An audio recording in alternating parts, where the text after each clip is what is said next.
So hello, everyone that's on the line now. Thank you so much for joining us today, and welcome to today's session on the standardization and effective use of sustainability data. My name is Abby, and I'm part of the partnerships team at CDP UK.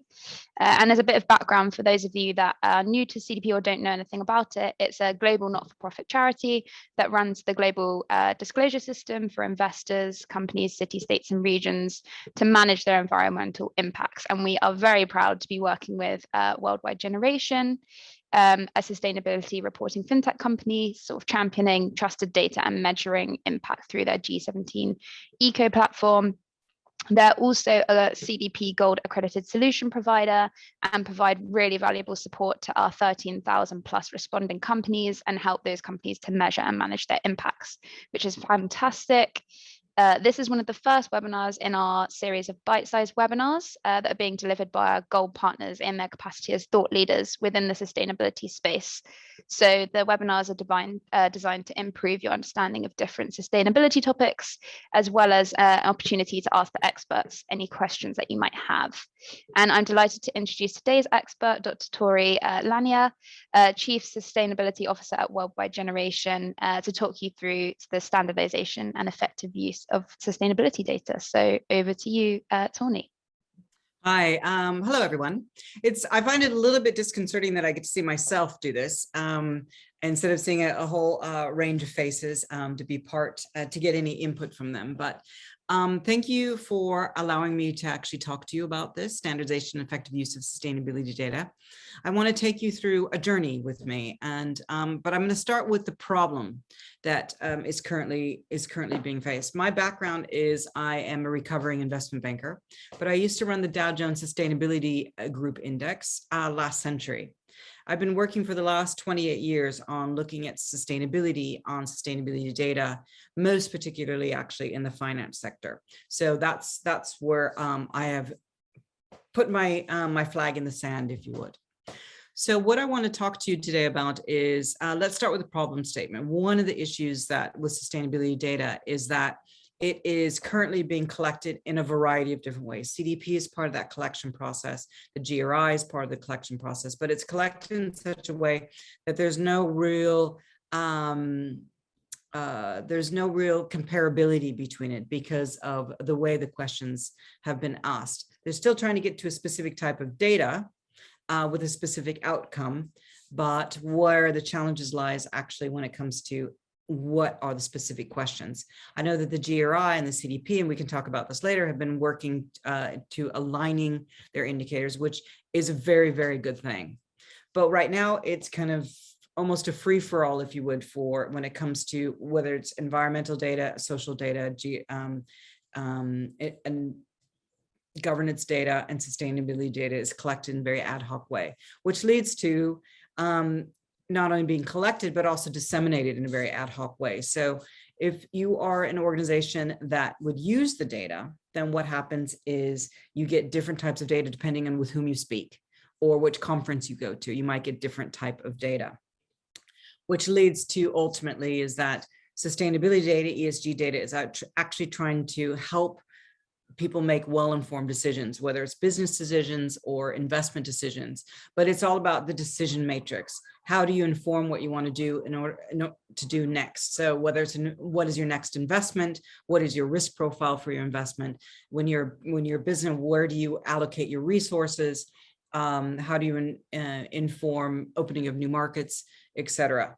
And of course, this type of data, sustainability data and ESG data, is something that has raised its head into the mainstream, especially when it comes to climate change and net zero targets, etc. So that's actually the problem statement. And I wanted to walk you through how I've seen this, the evolution of it, where we're getting to, and I think where there are some solutions. So I'm going to share my screen. As I said, the standardization and effective use of sustainability data. What I really want to get to is actually the challenges about transparency, about the timeliness of the data, how we can make sure that the data is error-free, that there's nothing that's wrong in the data, and how ESG leads to sustainability, or how ESG is actually part of sustainability. Next slide, please. This is the numbers, and these are numbers that were most recently put together the beginning of the year. So 363% is the increase of ESG disclosure between 2019 and 2020. And that is actually from BlackRock as they were looking at who's actually using the ESG disclosures, who's looking at this data. And that is a 1 year, year-on-year jump, which is just phenomenal.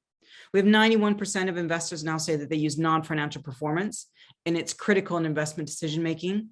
Now, in this webinar, ESG is a subset of sustainability, but non-financial are those elements where you need to look at what is the materiality of the data in order to figure out whether or not it is and can be used to measure and help mitigate risk. So non-financial are those ones that you don't find in a normal financial ledger. And then 10% is the reduction of the cost of capital for companies with strong ESG disclosure. McKinsey & Company found that. It must be actually pretty good for those companies that have been working on this for a number of years. The normal, the ones that everyone can talk about, Unilever, et cetera, where their cost of capital is going down because it looks as if they are managing their risks much more effectively. And it's a holistic look at their risks. Thank you, Chloe. So it's been 20 years of standards. And actually, if we start at in 1997, it's the GRI. I was part of that first group, that first cohort that came into GRI to put together the first grouping of indicators on the economic and environmental side of things. Also part of the advisory committee to set up the first board. So I've been doing this a lot of years and one of the old ones. So, and in 1999, I was working at the Dow Jones Sustainability Year. So it was last century. I was all part of this. So I've been seeing this evolution for a very long time. So we went from GRI, CDP, who's the host of today. You have PRI, which is about the investor side of things, integrated reporting, how they're looking at how can you bring the reports together more closely. We have SASB, which SASB is now evolved into the Values Foundation, and the others that are on here. Now, TCFD is the one that is the most high profile at the moment, because a number of legislative bodies are actually using TCFD to help them put together compliance for climate change. So this is to help companies give them a structure for their climate change data. This is just a 2020. We can go on to 2021, 2022. But as when I first started this, it was a big open space. And what's now starting to happen is there's this consolidation coming together and people working together to align not only their indicators and their quest for data, which is actually removing some of the pain points for companies. Next one. So the data ecosystem is made up by a number of players. We have those that are putting together the frameworks. If you have done anything in this field, those logos should look very familiar to you. There's ones that actively request information. So either they put together a survey, a questionnaire, or to some way, shape, or form to inform what they're doing internally into their little black box of the modeling. And as you see, there's SAM, which hosted the Dow Jones Sustainability Index when I was working there. You have EcoVadis, and CDP is there. So they're actively requests. So they go to the golden sources and they ask them to put their data actually on their platforms. And then there's others that are passively look for information. So those that go out into the marketplace and mine information from either reports, sustainability reports, or CSR reports, or ESG reports of companies in order to give them the data that they need. That doesn't mean, and then there's some that actually purchase data from those that gather it. So they purchase it. In no way, shape, or form, one of the things that we're trying to address today is the transparency, the timeliness, error-free. In none of these is there a strong indication to actually look at, is this error-free? And in most cases, sustainability data tends to be can be up to a year old. The reason being is because of some of this data does need to go to the board to be signed off. That takes a little while to be checked and rechecked.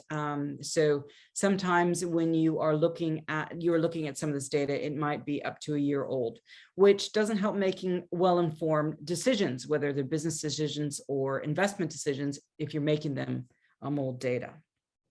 Do you want to go next one?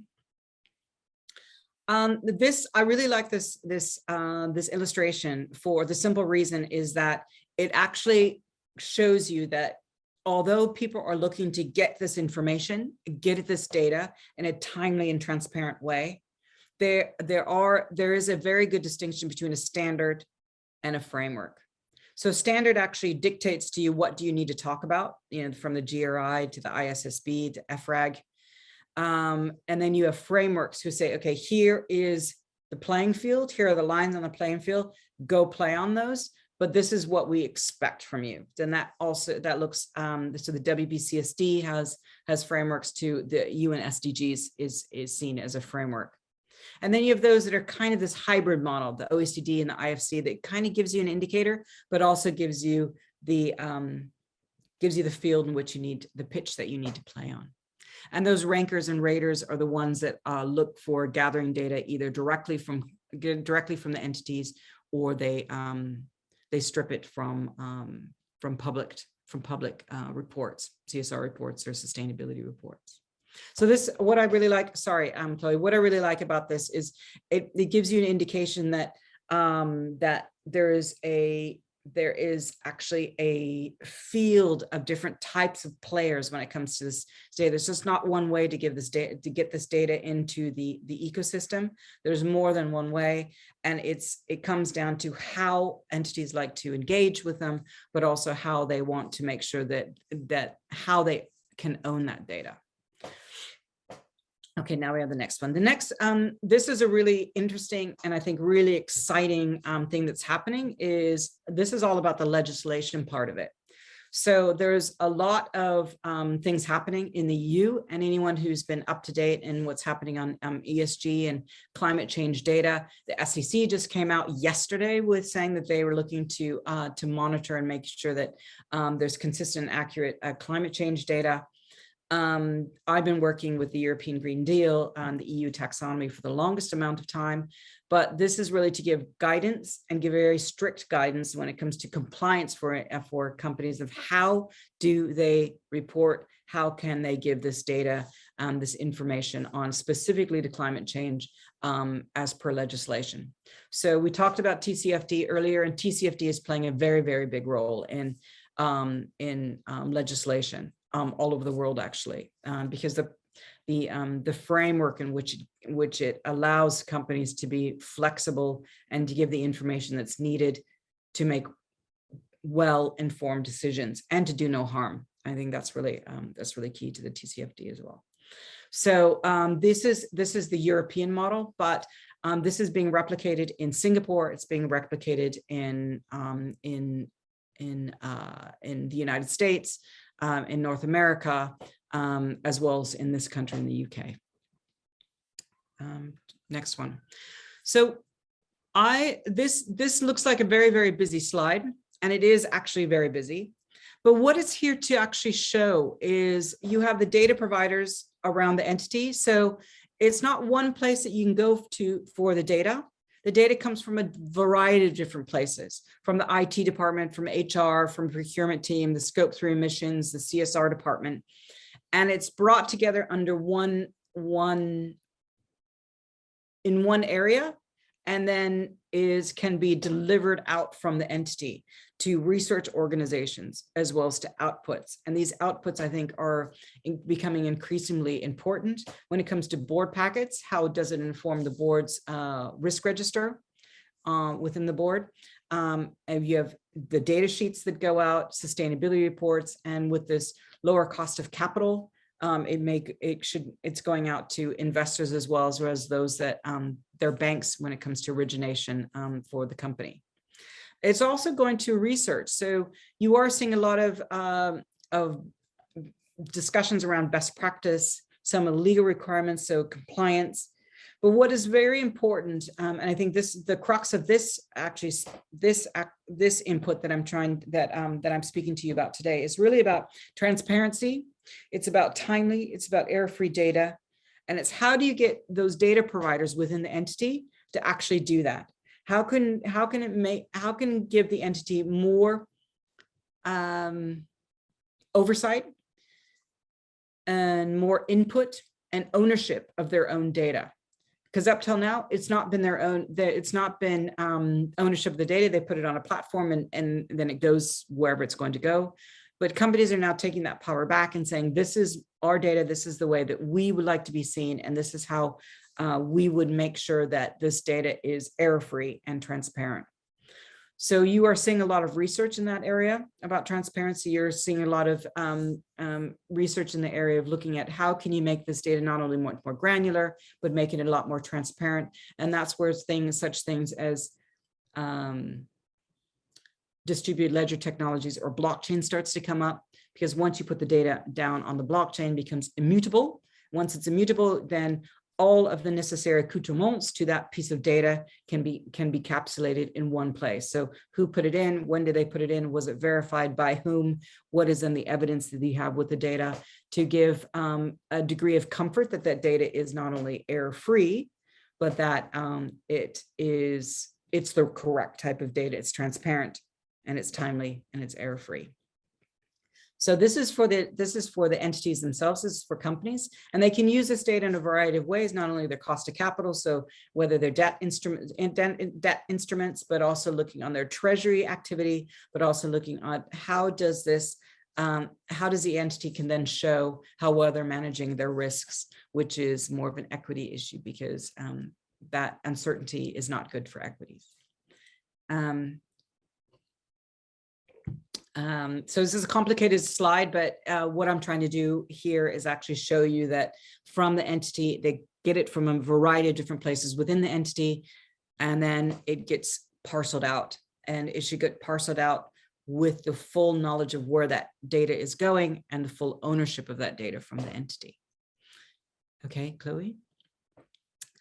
This is very close to my heart, is on the investor side, because I grew up from the investment side of things. So this is not a slide that I came up with. It's actually ERM's data, and they have shown actually of who is actually using this data. So even though we have bodies such as the SEC that is saying we need your climate change data, what's incredibly interesting is that you have investors already using this data within their models, whether it's scenario testing or looking at how is the risk profile of the company. Everything from asset managers, which is the lion's share of them is looking at this. So those that are dealing primarily with the assets side of things. But you also have the sell side that is actually integrating the ESG data into their research. So, which is incredibly interesting and a great way of getting ESG more mainstream. You also have the asset owners. Asset owners tends to be the physical side of things, the physical risks that their assets are exposed to, climate change, et cetera. But they are using that, not as much as they should, but it's a growing piece of this pie. And then you have corporations that are also looking at it. It's a smaller element of it, but I know with my own research, more and more the risk registers of companies are starting to highlight some of the ESG and sustainability type of data. Most notably with the pandemic, it was the supply chain. Supply chain is an excellent piece of looking at ESG, as well as diversity of your workforce, et cetera. I mean, those things are starting to rise to the top of, and companies are taking note of some of these issues that heretofore they hadn't really taken it that seriously. So, and one of the things that is quite interesting is that asset managers are also using this data as a form of engagement with the clients, with the companies that they hold, informing their engagement strategy. So, Chloe, yeah. I wanted to give you an example for climate change. and that there's no real data standards when it comes to climate change. There's two ways that climate change data is actually being collected. One is about emission intensity based on different types of approaches. So it looks sector specific, or the temperature, the metric of the entity. There's really a gap there, but that's one way that companies are gathering their climate change data. Or they're going the target-based approach, which is science-based targets. They're aligning with Paris, and it's percentage of the portfolio covered by the target temperature score. So this is, there's two different ways that actually climate change is actually being gathered. They're not mutually exclusive, but there are some entities that prefer one over the other. What I'm advocating for is that there needs to be flexibility, but flexibility with understanding where the data actually comes from. Because if there's evidence-based data reporting, that means gathering data in such a way that that you know everything about that piece of data, akin to what I talked about with the DLT or putting onto blockchain. Then it's very easy to make the transition from emission intensity to target-based approach. So it allows you a lot of flexibility, and also avoids you locking in before all the parameters are identified. I mean, part and parcel of scope 3 emissions, why they're so challenging is because the parameters actually are moving, and it's the parameters this year might be a little bit different than next year, and you are having legislation that's coming in saying, okay, this is what it looks like. So this transitional phase that we're going through right now, flexibility allows you to not be locked into this one way of doing things. And also understanding the benefit and cost of the different methodologies. You have the IPCC, you have a number of methodologies out there that are actually helping companies, helping entities, helping investors understand and define what climate change is, everything from science-based targets to the WEF and WRI are putting together some methodologies and approaches. And also scenario testing. Now, part of the TCFD, within their portfolio, they require scenario testing. So what is your exposure to climate change? Which I think is a very, very positive way forward, because it allows entities and allows investors to actually look at what are the risks, what kind of data do we need, where do we need to collect more, where do we need additional clarity. That's where the scenario testing actually comes in. And the engagement. So one of the things that I think is going to continues to be really important, and that's where actually CDP comes in with their very much approach around industry, or the World Business Council for Sustainability is getting engagement with industry bodies and standardization bodies. So they come together, and there is a share of not only pain, but also ideas about what does ESG mean, and what does sustainability mean for industries as well as for entities. So there are two main options for the climate change data, but I'm advocating for flexibility. But flexibility, understanding there needs to be transparency, it needs to be timely, and it needs to be error-free. How do you do that is make sure that the granularity of the data is as clear as possible, and then you'll be able to transfer between the two. The last one. How we do it at WWG is we look to calculate impact, and we at WWG, our North Star is the Sustainable Development Goals. That's where we want to get to, because the SDGs have actually given us a language and given us a goal to reach for. Now, the goals themselves are for the member states. Yet, if you go down to the target level, that's where businesses and investors can actually play a very, very big role. The indicators for projects, I think that's definitely for projects, but we at WWG, we look at the target side of things. And the targets are incredibly complex, but that doesn't mean that a company, an entity, and or an investor cannot figure out with the right type of data that's transparent, timely, and error-free to figure out how well their company or their portfolio is contributing actually to the SDGs. So all the inputs is everything from capital invested, the human capital, you have policies, you have products and services, the operations, external CSR, system, process, and planning of key KPIs and their strategies, including opening of markets. You have the outputs, which is really SDGs. How well are you addressing, how well as you as an entity and or portfolio manager, an asset owner, contribute to the SDGs.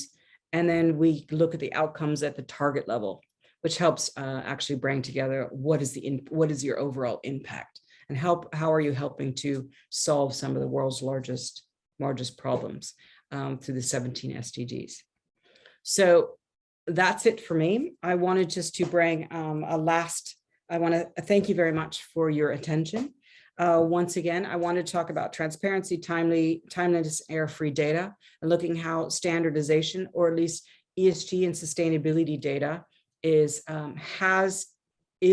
moving in that direction of more standardization or more alignment with each other, and that this data is going to be increasingly important, not only bringing more mainstream attention to it, because it's helping understand what kind of risks entities and portfolio managers and our investors are running with whilst understanding this data and making sure that the data is correct and error-free. So I'm going to stop there, Abigail, if that's okay, and take any questions that might be rising from my my litany of how I see the ESG and sustainability field. So we have one question here.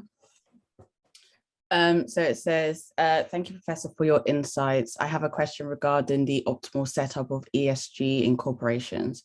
Should ESG be centralized into one function, or should it be decentralized and set up into more optimal to drive ESG agenda? Thank you. I think there's a difference between the ESG data and the ESG, how it is embedded within the company. As my that one slide that I had, that ESG actually comes from a variety of different places, from HR, from operations, etc. I think ESG data can be found from all of those areas. It should be centralized, because one of the reasons with centralization is that you can quickly see where there are outliers, where there might be errors in it, and also gives one place where you can say, where you can monitor actually the trends within the company. So gathering of the data is one, but where do you collect that data comes from a variety of different sources actually within the entity. So I have, what is evidence-based data reporting? Evidence-based data reporting is where the field, for especially when it comes to ESG, been for maybe 10 years. It used to be, when I started, the companies would, or entities would say, this is where we are, this is how many emissions that we have on scope 1 emissions, and people would just say, okay, great, thank you very much for telling us. It's now very much moved to, great, but verify it. How can you verify that these are really your emissions, your scope 1 emissions, which requires verification, validation, and a lot of work actually when it comes to putting together, proving that what you say is correct. So it's trust but verify. And we also have another one that says, can you touch further on what you see coming in the area of standardization and methodology around scope 3 emissions and avoided emissions? About avoiding emissions. Yeah, around scope 3 emissions and avoided emissions. There's a lot of work that's going on right now, actually, when it comes to scope 1 emissions. You have the energy transition, which is for scope 3 emissions themselves. There's a lot of discussions how scope 3 is actually being connected quite closely, actually, with the net zero that's going on. A lot of the targets that are actually being publicized quite heavily is about the net zero. So Scope 3 emissions have always been a little bit challenging, and some people are talking about Scope 4 emissions, but Scope 3 emissions are those ones where are beyond the outside of your plate, if you would use an entity. And it's figuring out how do you get from the end of your gate, where does your responsibility end, and where does the end of the product actually lie, and where are those Scope 3? Those are Scope 3 emissions. Yes, there's a lot of discussions of how to reduce that. There's a lot of discussions that are going on about how do you measure it then correctly. And I think this is ongoing, and it's one of the bigger challenges actually when it comes to the climate change and measuring Scope 3 emissions correctly. So it's about the integrity of the corporates and their pledges when it comes to Scope 1, Scope 2, and Scope 3, but how are they measuring them in Scope 3? And that's when flexibility, in my mind, is going to be incredibly important, about taking the different methodologies and the different approaches, and then just being incredibly clear about how you're going about measuring Scope 3 emissions. We have another one saying issuers are being asked for more timely presentation of data, whilst at the same time asking for accuracy and verification. How best to secure this balance? Yeah, and I think that's where when I spoke about the DLT and the blockchain, that's going to become increasingly important, because you then have an immutable point of data point where you can go back and look at who put it there, was it verified, how was it verified. Up till now, a lot of companies have been relying on certificates of verification, where they would do a spot check within the industry, within the entity, about whether it's a factory, or they would do a lot of desk research. It's now getting to the point where the granularity of the data, the granular data, needs then to be verified, and how they go about verifying can be in a variety of different ways. It can be through geolocation, spatial location, can be through actual verification of pictures, or of information from the entity from a third-party entity. So there's a lot of ways that's being brought to bear.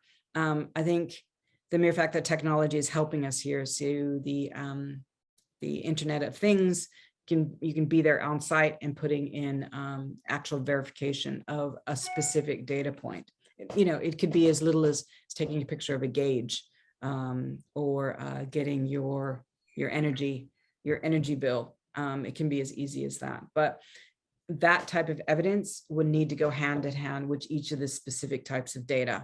And that's where things are starting. There's this sea change that's going on. It's no longer okay to say, here's a certificate that says, oh, we looked at a percentage of your factories. We can then verify that your statements are correct. It's now moving to, this is a piece of data. How can we verify that that piece of data is correct? And there's no errors in it.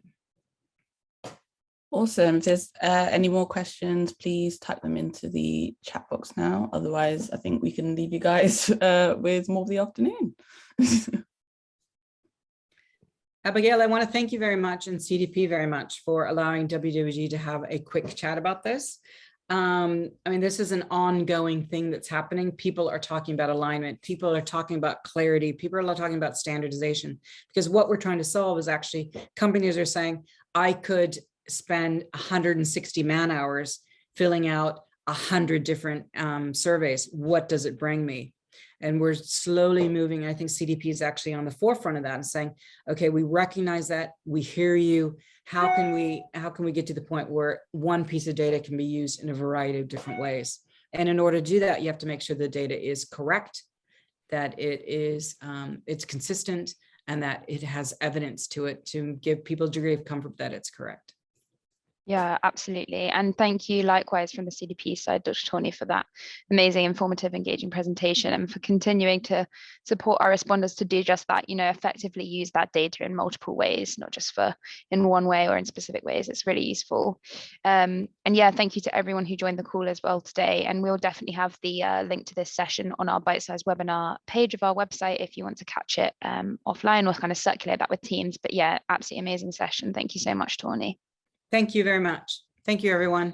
Thank you. Bye-bye.